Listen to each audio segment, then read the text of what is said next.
Hello everyone and welcome back to another episode of Gizmo Joe. Today I have the Elephone A4. I'm pretty excited about this one because I got the Elephone S8 a little while back and it was my daily driver for about a year. Actually still is. The only thing I'm a bit disappointed with the S8 is the camera, but otherwise everything else, build quality, screen, everything is fantastic. Been really happy with that purchase. So I wanted to check out another Elephone phone. And this one, like I said, is the A4. Now, the A4 is a budget phone. However, it does look fairly impressive. Now, this video is just going to be an unboxing. And of course, as usual, next week I will come back with my full hands-on review after using for about a week. So the box is fairly basic. You just have the Elephone logo. Keep expecting and be surprised. Elephone design. All right, great. On the back here, you got some basic information. So it's got the MediaTek MT6739. So that's the same as the UMI-Digi A1 Pro, which I reviewed a little bit ago. It's got 3 gigabytes of RAM. Again, that's the same as the UMI-Digi. 16 gigabytes of storage, which isn't great, but I'm pretty sure this guy's got a micro SD card slot. And all your networks, and it looks like your cameras, you got a rear 8 megapixel camera and a front 5 megapixel camera, and it's running Android 8.1 with a 3000 milliamp hour battery. Should also mention that the display on this guy is 5.8 inches or 5.85, and it's in an 18:9 aspect ratio. But let's get this guy open and actually have a look at what's in the box. This one's real tight. Oh, jeez. Okay, so here's the phone itself. I'm going to set this off to the side as per usual. Just take a look at what's actually in the box. So let's peel that up. Okay, so you got your quick start guide. You got a little neoprene case thing, which is always handy. I'm glad to see that that's become the usual. Push that off. So you got just your power brick. Obviously you need an adapter for that. And a charging data transfer cable. Looks like micro USB, so pretty standard there. And you got a SIM ejector tool just in the bottom of the box there. Not the best packaging I've seen, but it is what it is. It's a budget phone. It's only about, I got it on sale for about $99 US, but I think it usually retails for about $110, $120. So anyway, let's take a look at the phone. All right, so first thing that I noticed is that it is fairly heavy. It is roughly the same size as the UMI-Digi A1 Pro. However, it does have a bit more heft to it. So now on the back, you see that it only has a single lens shooter.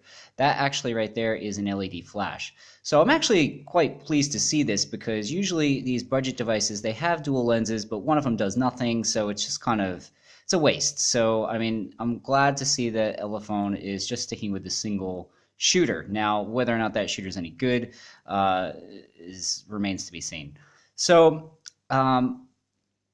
as you see on the side here, the volume rocker is here, and you have a circular power button. So it definitely feels a little bit different, so you shouldn't be able to mix those up. But what's really interesting is this guy here is actually your fingerprint scanner. And that's what actually drew me to this phone, because I don't think that this is, it may have been done before, I could be wrong, but I just think it's really ingenious to have a fingerprint scanner there, because that's where your thumb naturally sits. I mean, most of them have it on the back or on the front, but this is, nice and flush. It looks really nice.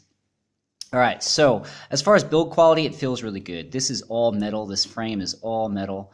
And like I said, it does contribute to that weight. Now, from what I read, Elephone said that it is a metal frame, metal chassis, whatever you want to call it, sandwiched in between two panels of glass.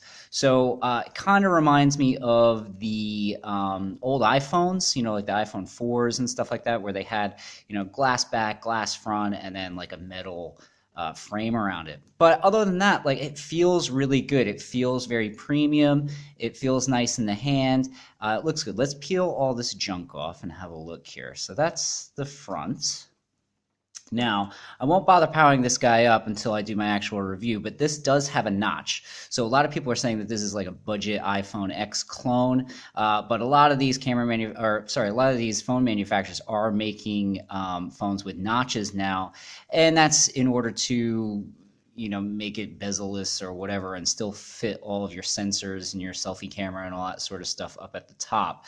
So I know that the Xiaomi Mi 8 and a couple of the other ones had problems with the notches because, you couldn't see things like battery life and stuff up at the top. So I'm wondering if Elephone has a similar problem or if they kind of saw that before they shipped them out and fixed it up. But anyway, the front looks pretty good. I mean, it's 2.5D glass or whatever, and it just feels very flush. So it does feel really, really nice in the hand. Let me see if I can peel this off here. All right, so now yank that guy off. Okay. So wow, it looks pretty nice. I have to admit, this glass back is just killer. I think it looks absolutely fantastic. It's just very eye-catching. I mean, you can see the overhead lights there reflecting in it. So, but I mean, it will obviously be a fingerprint magnet, or maybe not. I don't know. I'm putting my fingers all over this, and it seems like it's not too bad, actually. And I don't know if you guys can see in this particular video, but it's almost like it's got a bit of a strip. So almost like a slightly different shade of black here, almost like a really dark gray that goes along down from the camera to the Elephone logo. But then down at the bottom here, you have Elephone, designed, Elephone, assembled in China. But yeah, I just think it looks absolutely fantastic. I mean, I can't believe this is $100. I mean, all glass, metal. I mean, if this is what $100 phones are going to be looking like and the build quality is going to be like in the future, then this is an awesome time because you're going to be able to get really, premium-esque devices for not all that much money. Now, of course, the components on the inside aren't all that great. They're definitely budget-y phones, but for most people, I would argue that, the processor and stuff that they use, even though they might be a little bit underpowered compared to flagships and stuff, are probably more than capable of handling what most people would do with their phone on a day-to-day basis. I should just note, just before we click off for this week, is that the camera there, so the camera module does have that bump. Now, I'm assuming that this case that comes with it will kind of make that flush once I apply the case. But like I said, a phone that looks and feels as good as this one does, it's almost a shame that I have to put a case on it because I mean I really don't want to because I think it looks really cool. But obviously being glass back, glass front, you drop this thing once, I would imagine you're going to get cracks and all sorts of scuffs and scratches and all that sort of stuff. So you're going to want to use a case with it, unfortunately. But I mean, at $100, maybe you'll live life dangerously and use this guy. But anyway, long story short, unboxing, not all that much in the box, but first impressions of the phone is the build quality is really, really nice. I think it looks really, really cool. But it remains to be seen whether or not it performs. So you guys are just going to have to stick around and wait for next week's video, unfortunately. But that's going to do it for this week. Check back next week when I do the full 1-week hands-on review of the Elephone A4. And until then, don't forget to like, comment, and subscribe. And this is Gizmo Joe signing off. I'll see you next week.